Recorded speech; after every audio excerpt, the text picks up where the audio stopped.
Hello दोस्तों, आपका most welcome है हमारे चैनल में। तो कैसे हैं आप लोग? उम्मीद करता हूँ माँ की कृपा से सब अच्छा होगा, सब खैरियत से होंगे। दोस्तों, आज का ये वीडियो काफी मनमोहक और दिलचस्प होने वाली है, क्योंकि आज के इस वीडियो में अपने देश भारत के ऐसे अद्भुत और अविश्वसनीय मंदिर के बारे में बताने वाले हैं जहां मां की योनि की पूजा होती है। ये मंदिर सच में बेहद ही खूबसूरत है और साथ ही इस मंदिर का रहस्य भी काफी पुराना है। दोस्तों, शक्ति साधना का सबसे बड़ा केंद्र है कामाख्या मंदिर। जी हाँ, आज हम आपको इस शक्ति पीठ के बारे में पूरी जानकारी देने जा रहे हैं। एक ऐसी जगह जहां पर श्रद्धालुओं का तांता लगा रहता है, एक ऐसी जगह जहां के बारे में एक से बढ़कर एक रोचक फैक्ट्स हैं, एक ऐसा धार्मिक स्थान जहां पर जो आता है सारे पाप धुल जाते हैं, एक ऐसा स्थान कामाख्या शक्ति पीठ जहां की अमीर गरीब सब एक जैसे ही होते हैं। यहाँ पर सिर्फ माँ की बात सुनी जाती है। दोस्तों, इससे पहले कि हम वीडियो की शुरुआत करें, आप सबसे रिक्वेस्ट है कि कमेंट बॉक्स में माँ कामाख्या के नाम का जयकारा लगा दें। तो चलिए शुरू करते हैं आज का नया सफर और जानते हैं इस मंदिर के बारे में। कामाख्या शक्तिपीठ गुवाहाटी के पश्चिम में 8 किलोमीटर दूर नीलांचल पर्वत पर स्थित है। माता के सभी शक्तिपीठों में से कामाख्या शक्तिपीठ को सर्वोत्तम कहा जाता है।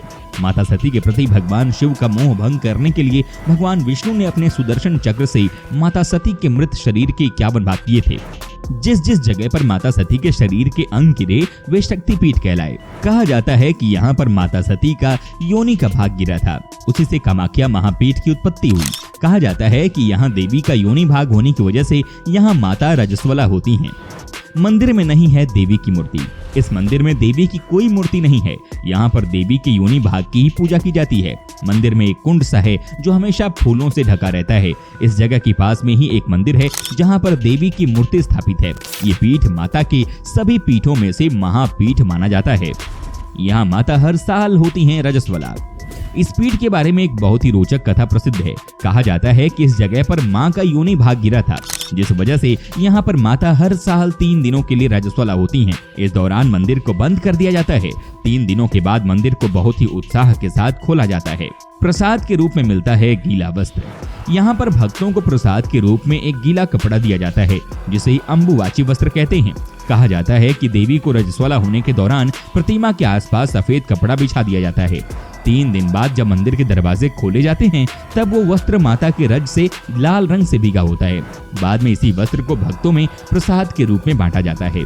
लुप्त हो चुका है मूल मंदिर। कथा के अनुसार एक समय पर नरक नाम का एक असुर था। नरक ने कामाख्या देवी के सामने विवाह करने का प्रस्ताव रखा। देवी उससे विवाह नहीं करना चाहती थी, इसीलिए उन्होंने नरक के सामने एक शर्त रखी। शर्त यही थी कि अगर नरक एक रात में ही इस जगह पर मार्ग, घाट, मंदिर आदि सब बनवा दे तो देवी उससे विवाह कर लेंगी। नरक ने शर्त पूरी करने के लिए भगवान विश्वकर्मा को बुलाया और काम शुरू कर दिया। काम पूरा होता देख देवी ने रात खत्म होने से पहले ही मुर्गे के द्वारा सुबह होने की सूचना दिलवा दी और विवाह नहीं हो पाया। आज भी पर्वत के नीचे से ऊपर जाने वाले मार्ग को नरकासुर मार्ग के नाम से जाना जाता है और जिस मंदिर में माता की मूर्ति स्थापित है उसे कामादेव मंदिर कहा जाता है। मंदिर के संबंध में कहा जाता है कि नरकासुर के अत्याचारों से कामाख्या के दर्शन में कई परेशानियां उत्पन्न होने लगी थी, जिस बात से क्रोधित होकर महर्षि वशिष्ठ ने इस जगह को श्राप दे दिया। कहा जाता है कि श्राप के कारण समय के साथ कामाख्या पीठ लुप्त हो गया। 16वीं शताब्दी से जुड़ा है मंदिर का इतिहास। मान्यताओं के अनुसार कहा जाता है कि 16वीं शताब्दी में कामरूप प्रदेश के राज्यों में युद्ध होने लगे, जिसमें कूच विहार रियासत के राजा विश्व सिंह जीत गए। युद्ध में विश्व सिंह के भाई खो गए थे और अपने भाई को ढूंढने के लिए वे घूमते घूमते नीलांचल पर्वत पर पहुंच गए। वहां उन्हें एक वृद्ध महिला दिखाई दी। उस महिला ने राजा को इस जगह के महत्व और यहाँ कामाख्या पीठ होने के बारे में बताया। ये बात जानकर राजा ने इस जगह की खुदाई शुरू करवाई। खुदाई करने पर कामदेव का बनवाया हुआ मूल मंदिर का निचला हिस्सा बाहर निकला। राजा ने उसी मंदिर के ऊपर नया मंदिर बनवाया। कहा जाता है कि 1564 में मुस्लिम आक्रमणकारियों ने मंदिर को तोड़ दिया था, जिसे अगले साल राजा विश्व सिंह के पुत्र नर नारायण ने फिर से बनवाया। अच्छा दोस्तों, वीडियो में आगे बढ़ने से पहले जरा ये बताइए ना कि आप कहां से हमारा वीडियो टकटकी लगाकर देख रहे हैं। भैरव के दर्शन के बिना अधूरी है कामाख्या यात्रा। कामाख्या मंदिर से कुछ दूरी पर उमानंद भैरव का मंदिर है। उमानंद भैरव ही इस शक्तिपीठ के भैरव हैं। कहा जाता है कि इनके दर्शन के बिना कामाख्या देवी की यात्रा अधूरी मानी जाती है। कामाख्या मंदिर की यात्रा को पूरा करने के लिए और अपनी सारी मनोकामनाएं पूरी करने के लिए कामाख्या देवी के बाद उमानंद भैरव के दर्शन करना अनिवार्य है।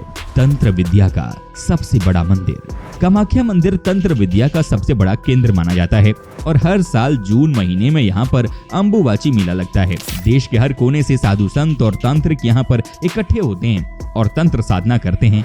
माना जाता है कि इस दौरान मां के रजस्वला होने का पर्व मनाया जाता है और इस समय ब्रह्मपुत्र नदी का पानी 3 दिन के लिए लाल हो जाता है। दोस्तों, कामाख्या मंदिर के बारे में ऐसा कहा जाता है कि यहाँ कामाख्या देवी की योनि के दर्शन करने से तमाम इच्छाएं पूरी होती हैं। कामाख्या मंदिर से कई रहस्य जुड़े हुए हैं, तो चलिए जानते हैं कामाख्या मंदिर की कहानी। कामाख्या देवी करती हैं 3 दिन आराम। एक और जहां देश की महिलाएं चाहकर भी मासिक धर्म के दौरान आराम नहीं कर पाती, वहीं कामाख्या देवी के मंदिर की परंपरा उसके बिल्कुल विपरीत है। मासिक धर्म के दिनों में कामाख्या देवी को 3 दिन का आराम दिया जाता है। कामाख्या देवी को बहते रक्त की देवी भी कहा जाता है।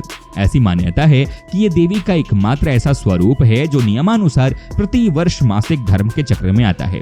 इस मंदिर के बारे में ऐसा कहा जाता है कि यहाँ हर साल जून के महीने में कामाख्या देवी पीरियड्स में होती हैं और उनकी योनि से रक्त निकलता है और साथ ही उनके बहते रक्त से ब्रह्मपुत्र नदी का रंग लाल हो जाता है। प्रसाद में दी जाती है खून की रुई। कामाख्या मंदिर हर साल जून में मासिक धर्म के समय 3 दिनों के लिए बंद कर दिया जाता है, लेकिन इस दौरान मंदिर के आसपास अंबुबाची पर्व मनाया जाता है।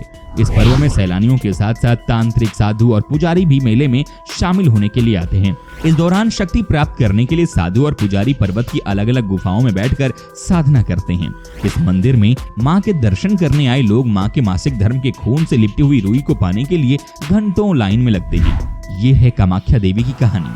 धर्म पुराणों के अनुसार पिता द्वारा किए जा रहे यज्ञ की अग्नि में कूदकर सती के आत्मदाह करने के बाद जब महादेव उनके शव को लेकर तांडव कर रहे थे, तब मां सती के प्रति भगवान शंकर का मोह भंग करने के लिए विष्णु भगवान ने अपने चक्र से माता सती के 51 भाग किए थे।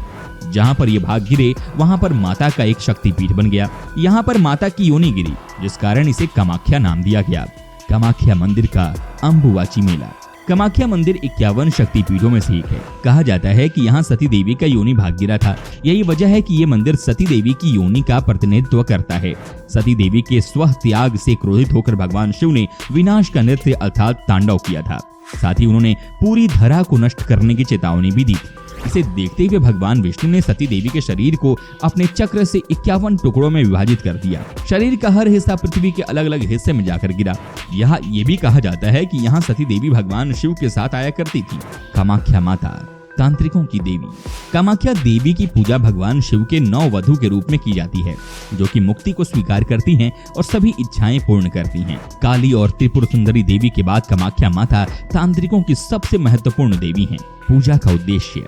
महिला योनि मंदिर के गर्भगृह में कोई प्रतिमा स्थापित नहीं की गई है। इसकी जगह एक समतल चट्टान के बीच बना विभाजन देवी की योनि को दर्शाता है। एक प्राकृतिक झरने के कारण ये जगह हमेशा गीला रहता है। इस झरने के जल को काफी प्रभावकारी और शक्तिशाली माना जाता है। ऐसी मान्यता है कि इस जल के नियमित सेवन से बीमारियां भी दूर होती हैं। रजस्वला यानी मासिक धर्म को अशुद्ध माना जाता है। लड़कियों को इस दौरान अक्सर अछूत समझा जाता है, लेकिन कामाख्या के मामले में ऐसा नहीं है। हर साल अंबुबाची मेले के दौरान पास की नदी ब्रह्मपुत्र का पानी 3 दिन के लिए लाल हो जाता है। पानी का ये लाल रंग कामाख्या देवी के मासिक धर्म के कारण होता है। 3 दिन बाद श्रद्धालुओं की मंदिर में भीड़ उमड़ पड़ती है। सभी देवी के मासिक धर्म से गीले हुए वस्त्र को प्रसाद स्वरूप लेने के लिए पहुंचते हैं। जनन क्षमता का पर्व अंबुबाची या अंबुबाची मेला को अमेठी और तांत्रिक जनन क्षमता के पर्व के रूप में भी जाना जाता है। अंबुबाची शब्द की उत्पत्ति अंबु और बाची शब्द से हुई है। अंबु का अर्थ होता है पानी, जबकि बाची का अर्थ होता है उत्फुल्लन। ये पर्व स्त्री शक्ति और उसकी जनन क्षमता को गौरवान्वित करता है। इस दौरान यहाँ बड़ी संख्या में श्रद्धालु आते हैं, जिससे इसे पर्व का महाकुंभ भी कहा जाता है। तंत्र सिद्धि और तंत्र विद्या का स्थल। अक्सर ये सोचा जाता है कि तंत्र विद्या और काली शक्तियों का समय गुजर चुका है, लेकिन कामाख्या में आज भी ये जीवन शैली का हिस्सा है। अंबुबाची मेले के दौरान इसे आसानी से देखा जा सकता है। इस समय को शक्ति तांत्रिक की दृष्टि से काफी महत्वपूर्ण माना जाता है। शक्ति तांत्रिक ऐसे समय में एकांतवास से बाहर आते हैं और अपनी शक्तियों का प्रदर्शन करते हैं। इस दौरान वे लोगों को वरदान अर्पित करने के साथ साथ जरूरतमंदों की मदद भी करते हैं। तंत्र की उत्पत्ति क्षेत्र के आसपास कई तांत्रिक मंत्र पाए गए हैं, जिससे स्पष्ट है कि कामाख्या मंदिर के आसपास इसका महत्वपूर्ण आधार है। ऐसा माना जाता है कि अधिकांश कौल तांत्रिक की उत्पत्ति कामापुरा में हुई है। सामान्य धारणा ये है कि कोई भी व्यक्ति तब तक पूर्ण तांत्रिक नहीं बन सकता जब तक कि वो कामाख्या देवी के सामने माथा न टेके। तंत्र विद्या अच्छाई के लिए और बुराई के लिए ऐसा कहा जाता है कि कामाख्या के तांत्रिक और साधु चमत्कार करने में सक्षम होते हैं। कई लोग विवाह, बच्चे, धन और दूसरी इच्छाओं की पूर्ति के लिए कामाख्या की तीर्थ यात्रा पर जाते हैं। कहते हैं कि यहाँ के तांत्रिक बुरी शक्तियों को दूर करने में भी समर्थ होते हैं, हालांकि वो अपनी शक्तियों का इस्तेमाल काफी सोच विचार कर करते हैं। तो दोस्तों, ये थे कामाख्या मंदिर से जुड़े बेहद ही खूबसूरत और दिलचस्प फैक्ट्स। उम्मीद करता हूँ कि आपको हमारा ये एपिसोड पसंद आया होगा। साथ ही दोस्तों, अगर आपको इस वीडियो पर कोई राय देनी है तो आप हमें कमेंट करके अपना ओपिनियन दे सकते हैं। और हाँ, अगर आप हमारे चैनल पर नए हैं तो प्लीज चैनल को सब्सक्राइब जरूर कर दीजिएगा, क्योंकि हम आपके लिए रोज इस तरह के वीडियो बनाते रहते हैं। दोस्तों, अपना ख्याल रखिएगा, मिलेंगे अगले एपिसोड में। तब तक के लिए take care and bye bye. अंत में माता कामाख्या के लिए एक जोरदार जयकारा।